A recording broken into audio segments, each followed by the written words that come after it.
Welcome to our YouTube channel. मैं ललित माली आप सभी का हार्दिक स्वागत करता हूँ।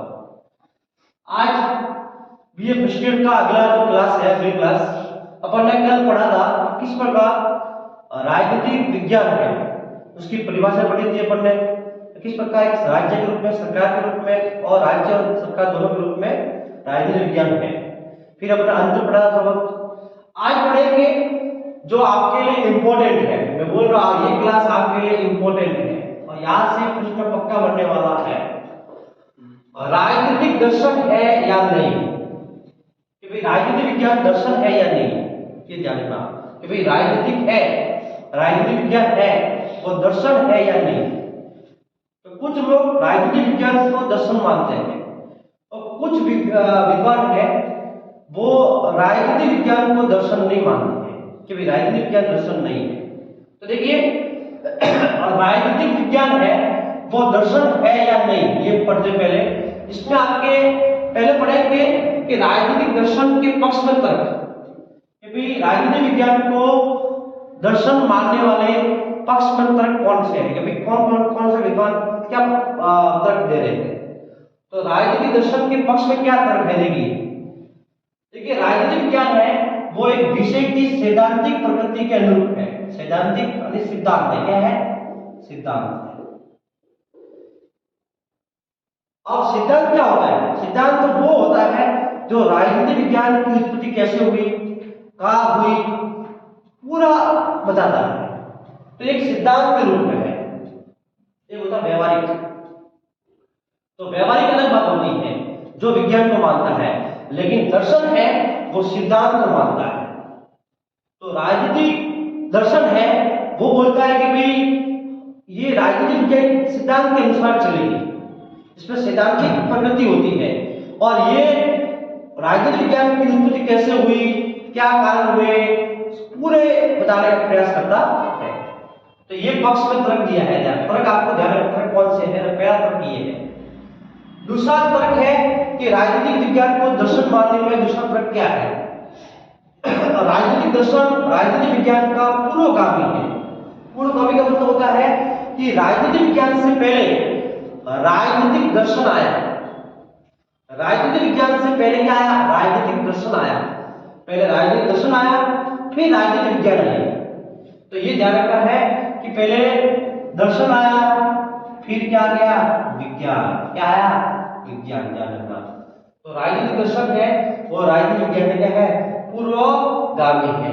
इसी में गिलक्राइस्ट है जो पॉलिटिकल थिंकर है, इसने परिभाषा दी है राजनीतिक दर्शन राजनीति से पूर्व जन्म हुआ है, यानी राजनीति से पहले दर्शन का जन्म हुआ है। ध्यान रखना। और तीसरा पक्ष में तर्क है कि एक प्रतिष्ठित शब्द है। क्या शब्द है? दर्शन। दर्शन एक प्रतिष्ठित शब्द है, एक प्रतिष्ठा वाला शब्द है और एक सम्मान वाला शब्द है। सम्मान, कि दर्शन को सम्मान मिलता है। इस प्रकार राजनीतिक विज्ञान है वो दर्शन के रूप में है, यानी दर्शन के पक्ष में ये तीन तर्क है। ध्यान रखना। अब राजनीतिक विज्ञान के विपक्ष में तर्क, राजनीतिक दर्शन के विपक्ष में क्या तर्क है कि भाई राजनीतिक विज्ञान है वो दर्शन नहीं है। तो इसके विपक्ष में क्या तर्क है, देखिए। तो अध्ययन क्षेत्र की दृष्टि से यानी राजनीतिक दर्शन है वो व्यवहारिक नहीं है। क्या है? व्यवहारिक नहीं है। और व्यवहारिक नहीं है इसका मतलब वो व्यक्तियों के या मूलभूत जो भी लोग है उनकी पूर्ति नहीं करेगा। व्यवहारिक नहीं होगा। सिर्फ सिद्धांत होने से मतलब नहीं है, उसमें व्यवहार भी जरूरी है और विज्ञान व्यवहार लाता है, व्यवहारिक होता है। इसलिए दर्शन सिर्फ क्या है? सिद्धांत है।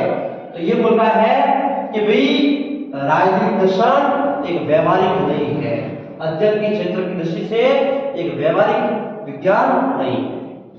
प्रकृति की दृष्टि से राजनीतिक विज्ञान क्या है? तो प्रकृति की दृष्टि से पढ़े तो राजनीतिक विज्ञान की बात की जाए तो एक सम्मान के रूप में नहीं है। बात की जाए कि एक व्यवहारिक रूप भी नहीं है इसका, यानी विज्ञान नहीं है। ये क्या है? विज्ञान नहीं है। हमारा क्या है? अब जब उसके व्यवहारिक रूप नहीं होगा, विज्ञान नहीं होगा, तो दर्शन से कोई मतलब नहीं है। और दर्शन शब्द है वो अनिश्चितताओं और अवास्तविकताओं का प्रतीक है। भाई दर्शन के विपक्ष में तर्क क्या दे रहे हैं कि दर्शन है वो अनिश्चितता है, निश्चित नहीं है, और अवास्तविक है। क्या है? अवास्तविक है, वास्तविक नहीं है, एक कल्पना अनुसार है, एक कल्पना में है। जो सपने में सोचते हैं, कल्पना में सोचते हैं, वैसा होता है, वास्तविक होता नहीं है। तो ये पक्ष में तर्क है और ये विपक्ष में तर्क है। और इसी के अनुसार होलवेल, ध्यान रखना, होलवेल ने क्या कहा है? राजनीतिक दर्शन का संबंध राजनीतिक संस्थाओं में निहित विचारों और आकांक्षाओं से है। इसका कारण राजनीतिक दर्शन विषय का अपूर्ण अध्ययन ही है। यानी राजनीतिक दर्शन है वो एक पूर्ण अध्ययन नहीं है, एक अधूरा अध्ययन है।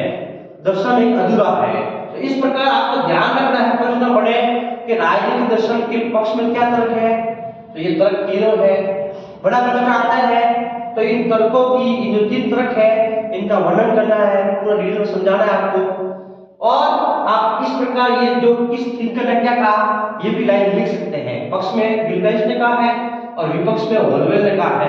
तो ये लाइन भी लिख सकते हैं, जिससे आपके एग्जामिनर होता है उसको अच्छा लगता है कि भाई ये थिंकर जो क्या कह रहा है वो भी लाइन लिख रहा है। इसका मतलब कहीं ना कहीं इसको मार्क्स अच्छे मिलेंगे, तो आपको नंबर भी अच्छे आएंगे।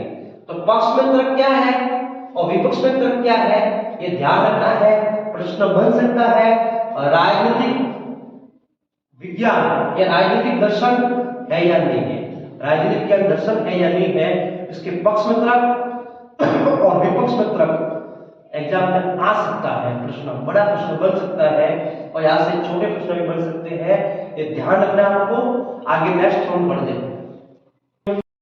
अब देखिए आगे राजनीतिक विज्ञान के परंपरागत दृष्टिकोण की प्रमुख विशेषताएं, और एग्जाम में इंपॉर्टेंट है, यहाँ से प्रश्न पक्का बनेगा। बड़ा प्रश्न आता है कि राजनीतिक विज्ञान के परंपरागत दृष्टिकोण की विशेषता बताइए, ये समझाइए। तो आपको ये ध्यान रखनी है राजनीतिक विज्ञान के परंपरागत दृष्टिकोण की प्रमुख विशेषताएं। और मैंने आपको बताया था परंपरागत दृष्टिकोण क्या होता है, जो मूल्यों पर ध्यान देता है, जो आदर्श पर ध्यान देता है, जो नैतिकता की बात करता है, ये होता है परंपरागत दृष्टिकोण। ये ध्यान रखना। जो आदर्शवाद होता है यानी वैज्ञानिक नहीं होता है, जिसमें विज्ञान का अभाव होता है, जहां पर तथ्यों का अभाव होता है, जहां पर तकनीकों का अभाव होता है, तो ये कहते हैं परंपरागत दृष्टिकोण। मैं वापिस लिख रहा हूं, आदर्श, कल्पना, मूल्य, इन सब की बात करता है। आदर्श, कल्पना, मूल्य, नैतिकता। ये व्यक्ति नैतिक होता है, यानी कानून नहीं होता उसमें, जहां पर विज्ञान नहीं होता है, नैतिक बात करता है। यानी व्यक्ति नैतिक है, वो उसको पता है कि क्या सही है और क्या गलत है। किसी व्यक्ति को दो व्यक्ति है और दो व्यक्ति के बीच में कोई भी झगड़ा हो रहा है, तो एक व्यक्ति को पता है कि क्या सही है और क्या सही है, मुझे इससे झगड़ा करना है या नहीं करना है, यानी वो नैतिक है। वहां पर कानून और विज्ञान कोई नहीं कर सकता। तो ये होता है आदर्श, नैतिक और मूल्य पर ध्यान देता है। तो देखिए इसकी विशेषताएं पढ़ते हैं। पहली विशेषता है कल्पना पर आधारित आदर्शों का अध्ययन। मैंने अभी बताया, जहां पर कल्पना की बात करता है, जहां पर आदर्शों का ध्यान देता है, यानी कल्पनावाद है, यूटोपिया है। ये इसने कहा वो सही है या जरूरी नहीं, यानी फैक्ट बातें नहीं करता है, कल्पना में जीता है और आदर्शों पर ध्यान देता है कि भाई इसने कहा वो सही है। एक व्यक्ति है, एक बोला कि ये बात है और वो सही मान ली उसने, वो हो गया आदर्श। दूसरा है नैतिकता। नैतिकता और राजनीतिक मूल्यों पर बल ध्यान रखना, ये नैतिकता पर ध्यान देता है। यानी हर व्यक्ति का एक नैतिक कर्तव्य है कि सही है क्या सही है और क्या गलत है। तो ये नैतिकता है। तो मैं यहाँ पर पढ़ा रहा हूँ तो ये मेरा नैतिकता है। तो व्यक्ति को सब पता है कि क्या सही है और क्या गलत है, वो नैतिकता होती है। और आप मूल्य पर ध्यान देता है, ये मूल्य पर, तथ्यों पर ध्यान देता नहीं, फैक्ट बातें नहीं करता है, मूल्य पर ध्यान देता है। चिंतन में व्यक्ति निष्ठा की प्रधानता, यानी ये व्यक्तिवाद है। क्या है? व्यक्तिवाद। क्या रखना, ये कोई भी चिंतन करेगा तो व्यक्तिवाद को ध्यान में रखकर करेगा, यानी एक व्यक्ति का भला हो वो काम करेगा, समुदाय का क्या हो रहा है उस पर मतलब नहीं है। तो ये व्यक्तिवाद है, व्यक्तिनिष्ठ है। एक व्यक्ति का भला हो रहा है, दूसरे व्यक्ति का भला हो रहा है, तो ये व्यक्तिवाद पर ध्यान देता है, समुदाय के ऊपर काम नहीं करता है, ध्यान रखना। और चौथा पॉइंट है, राजनीति विज्ञान का संकुचित अध्ययन है, इसका विस्तृत अध्ययन नहीं है। ये विस्तृत अध्ययन नहीं करता है, ध्यान रखना, विस्तृत अध्ययन नहीं करता है। यानी परंपरागत दृष्टिकोण है, ये संकुचित अध्ययन करता है, बहुत कम मात्रा में अध्ययन करता है, बहुत कम चीजों का ध्यान रखता है, विस्तृत अध्ययन नहीं करता है, विस्तार से बताने का प्रयास नहीं करता है। और मैंने बताया परंपरागत दृष्टिकोण वैज्ञानिक और तथ्यों का अभाव होता है, इसमें वैज्ञानिक तकनीकों का अभाव है, तथ्यों पर ध्यान देता नहीं है, फैक्ट बातें करता नहीं है, ये है परंपरागत दृष्टिकोण। तो ये 5 प्रमुख विशेषता है, ये ध्यान रखें और समझें, एग्जाम में जरूर आपको एग्जाम में क्वेश्चन मिलेगा ऐसे। अब राजनीति विज्ञान के परंपरागत दृष्टिकोण को मानने वाले ऐसे कौन से विचारक हैं, कौन से समर्थक हैं इसके, तो ध्यान रखना प्लेटो आपको पता है बीए फर्स्ट ईयर के पॉलिटिकल साइंस का जो लेसन चल रहा था उसी का आगे बढ़ाते हुए हम पढ़ रहे हैं। पहले आपने हमारे चैनल को सब्सक्राइब नहीं किया हो तो चैनल को सब्सक्राइब करें, लाइक करें और शेयर करें ताकि और बच्चों को कहीं ना कहीं फायदा हो सके। तो चलिए स्टार्ट करते हैं। और ये क्लास वेरी इंपॉर्टेंट क्लास है आपके लिए, मोस्ट इंपोर्टेंट है, यहाँ से आपके एग्जाम में प्रश्न छपने वाला है, यहाँ से ही आपके एग्जाम में प्रश्न छपेगा, पक्का छपेगा, मोस्ट इंपोर्टेंट है। टॉपिक आपके सामने दिया हुआ है, राजनीति विज्ञान विज्ञान है या नहीं, ध्यान रखना, राजनीति विज्ञान विज्ञान है या नहीं। कुछ विद्वान हैं जो पॉलिटिकल साइंस को विज्ञान मानते हैं और कुछ विद्वान हैं जो राजनीति विज्ञान को विज्ञान नहीं मानते हैं। तो सबके अलग अलग तर्क होते हैं, कोई पक्ष में बोलता है, कोई विपक्ष में बोलते हैं। तो चलिए पढ़ते हैं। तो राजनीति विज्ञान के पक्ष में तर्क क्या है कि भाई राजनीति विज्ञान विज्ञान है या नहीं, तो इसके पक्ष में क्या तर्क है कि भाई राजनीति विज्ञान को विज्ञान मानते हैं, ऐसे कौन से पक्ष में तर्क दिए हुए हैं। तो देखिए पहला तर्क है, राजनीति विज्ञान का ज्ञान क्रमबद्ध एवं व्यवस्थित है। राजनीति विज्ञान का ज्ञान है वो क्रमबद्ध है और व्यवस्थित है। क्या है? एकदम क्रम से चलता है। राजनीति विज्ञान का जो ज्ञान होता है वो क्रम से चलता है और व्यवस्थित होता है। ऐसा नहीं कि भाई जो क्रम को छोड़ के डायरेक्ट ये पढ़ाया फिर ये हो गया, वो नहीं होता है। एकदम विज्ञान होती है वो एक सुव्यवस्थित विज्ञान के रूप में होती है, एक अध्ययन की दृष्टि से होती है। तो उसका ज्ञान है वो क्रमबद्ध है और एकदम सुव्यवस्थित है। तो ये ध्यान रखना, क्रमबद्ध और व्यवस्थित ज्ञान है। दूसरा है अध्ययन सामग्री में स्थायित्व, वो एकरूपता। राजनीति विज्ञान है वो अध्ययन सामग्री में एक स्थायित्व है, स्थिर है, अस्थिर नहीं है, स्थिर है, स्थिर चलती रहती है। और एकरूपता है, समानता है उसमें, एकरूपता है, ये ध्यान रखना। अगला है राजनीति विज्ञान के पक्ष में तर्क है तथ्य को प्राथमिकता। ये तथ्य को मानता है, ये किसको मानता है? तथ्य को, कि भाई जो फैक्ट होगा, तथ्य का मतलब एक बोल सकते हैं इंग्लिश में फैक्ट, जो फैक्ट होगा वही होगा, सत्य क्या है वही बात करेगा। ऐसा नहीं कि आप कल्पना बात करेगा, सपने में बात करेगा, अनावश्यक बात करेगा, ये नहीं होता। राजनीति विज्ञान विज्ञान है वो तथ्य को लेके चलता है, फैक्ट को लेके चलता है, जो होगा वही बताएगा, तथ्य बताएगा, सही क्या है वही बताएगा, ठीक है ना। और कार्य और कारण में पारस्परिक संबंध, कार्य और कारण में संबंध बताता है, दोनों में परस्पर संबंध होता है, कार्य और कारण दोनों को लेकर चलता है, वो है राजनीति विज्ञान। तो ये इसके पक्ष में तर्क बोलता है। अब है राजनीति विज्ञान के विपक्ष में तर्क क्या है कि भाई राजनीति विज्ञान को विज्ञान नहीं मानते हैं, इसके क्या विपक्ष में तर्क है। तो देखिए ये तथ्यों का अभाव है, राजनीति विज्ञान में तथ्य नहीं होते हैं, ये बोल रहा है। भाई तथ्य तो पक्ष वाला बोल रहा है कि तथ्य होता है, फैक्ट होता है, लेकिन विपक्ष में बोल रहा है कि राजनीति विज्ञान में तथ्यों का अभाव होता है, ये फैक्ट बातें नहीं करता है। कार्य और कारण में संबंध नहीं होता है, कार्य और कारण में संबंध का अभाव होता है, ये राजनीति विज्ञान के विपक्ष में तर्क बता रहे हैं। भविष्यवाणी की क्षमता का अभाव, भाई राजनीति विज्ञान के विपक्ष में तर्क ये कह रहा है कि ये भविष्यवाणी नहीं कर सकता, इसकी भविष्यवाणी में क्षमता का अभाव है। और इसी में बर्क ने कहा था, यानी इंपॉर्टेंट है ये, बर्क ने कहा था कि राजनीति विज्ञान में भविष्यवाणी करना मूर्खता है, अरे राजनीति विज्ञान में भविष्यवाणी आप नहीं कर सकते हैं।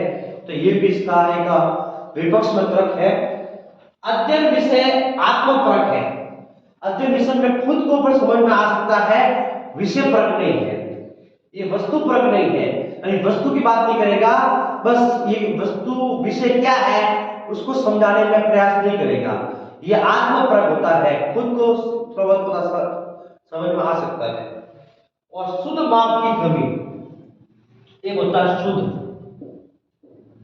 शुद्ध का मतलब होता है प्योर, इंग्लिश में बोलते हैं प्योर। तो ये प्योर बात, यानी प्योर को लेकर चलता है, शुद्ध माप की कमी होती है इसमें। तो ये इसमें बोल रहा है कि राजनीतिक विज्ञान में शुद्ध माप की कमी होती है, यानी कोई भी अपन बात करेंगे तो ये प्योर शुद्धता को बनाए रखता नहीं है। तो ये ध्यान रखना है, राजनीतिक विज्ञान के पक्ष में तर्क ये है और विपक्ष में तर्क ये है। आपको प्रश्न आ जाए एग्जाम में कि राजनीतिक विज्ञान है या नहीं, समझाइए, स्पष्ट कीजिए या वर्णन कीजिए। तो आपको पहले पक्ष में तर्क समझाने हैं, फिर आपको विपक्ष में तर्क समझाने हैं। मैंने आपके यहाँ पॉइंट लिख दिए हैं, एग्जाम में आपको इसी पॉइंट को लिखना है और एक एक पॉइंट को आपको समझाना है एग्जाम में। तो आपको इस प्रकार ध्यान रखना है। अब आगे बढ़ते हैं, क्लास आगे क्या है। अब देखिए परंपरागत दृष्टिकोण को मानने वाले प्रमुख समर्थक कौन से हैं, तो प्लेटो है। प्लेटो ने आदर्श शासक की बात की है, यानी प्लेटो ने कहा कि मेरा शासक, मेरा राजा होगा वो आदर्श होगा, यानी मेरे राजा ने जो कहा है वो प्रजा के लिए सही है, जनता के लिए तो सही बात कही है। तो आदर्श शासक की बात की प्लेटो ने। फिर अरस्तु है, कांट है और ग्रीन है। तो ये चार समर्थक है जो राजनीतिक विज्ञान को परंपरागत दृष्टिकोण मानते हैं। तो ये ध्यान रखना, यहाँ से प्रश्न बनेगा, जरूर बनेगा एग्जाम में, पक्का एग्जाम में इंपॉर्टेंट आएगा। Thank you.